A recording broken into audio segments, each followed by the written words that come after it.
Hello mga kaibigan, welcome to my vlogs, Abel Vlogs TV. Kung bago lang po kayo sa aking channel ay huwag natin kalimutan subscribe. Pindutin po natin ang notification bell para lagi po kayong updated sa ating mga video na-upload.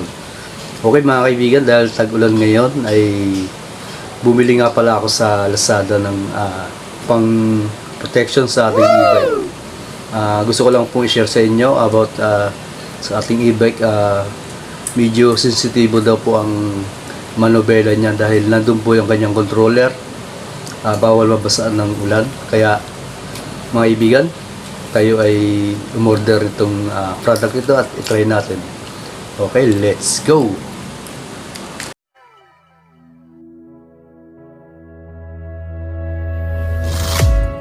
Hello mga kaibigan! Welcome to my vlogs, Abel Vlogs TV. Hello mga kaibigan, ito na nga pala ang ating bibilin, ang motor head covers. Itatry natin yan sa ating e-bike. Yan, iba-iba ang kulay niya. Dito sa aking nakita sa Lazada. Yan, iba-ibang kulay. Pumili lang tayo dyan ng iba-ibang kulay. Meron, waterproof na rin siya. Yan, 57.34 lang ang kanyang presyo. Murang-mura na. Universal waterproof dashboard. Yan. Yan, ilagay na natin sa cart at ating bilhin. Okay. Okay mga kaibigan, ang tawag nga pala sa ating in order ay front cover tungkol sa mga e-bike, pwede sa mga motor. Kaya let's go.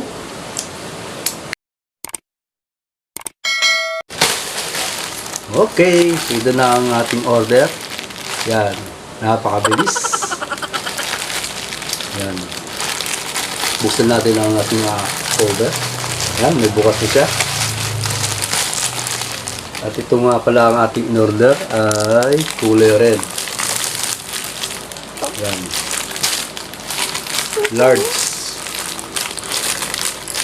Mamaya ilalagay na ito sa ating e-bike sa unahan para hindi masyadong mabasa yung manubela natin. Kaya mga kaibigan, bumili na kayo nito sa Lazada.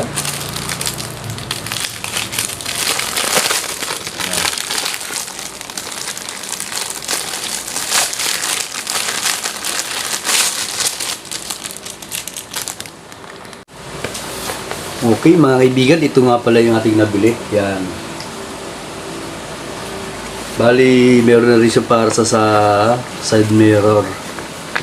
Yan, makikita nyo dito yung zipper para sa side mirror to.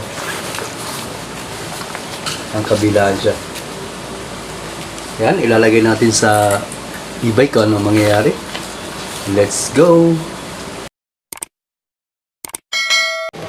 Hi guys, ito nga pala ang ating e-bike. Yan, papakita ko sa inyo ang aking unahan, ang ating e-bike. Ganito po ang kanyang itsura. Diyan natin ilalagay ang ating cover.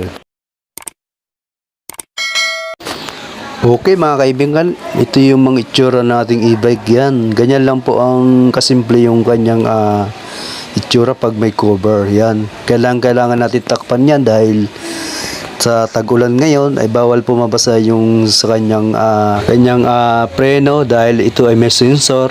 Yan, ganun lang mga kaibigan. Kaya itry nyo na itong cover na pwede sa inyong mga motor o e-bike. Okay, thank you for watching. Ganun lang po kasimple. Okay mga kaibigan, maraming salamat sa nakapanood ng ating video ngayon. Mag-comment lang po sa ating comment section kung ano man mga suggestion o comment nyo. Paki-like lang din po at paki-share ang ating video. Maraming salamat. Don't forget to subscribe. Thank you for watching.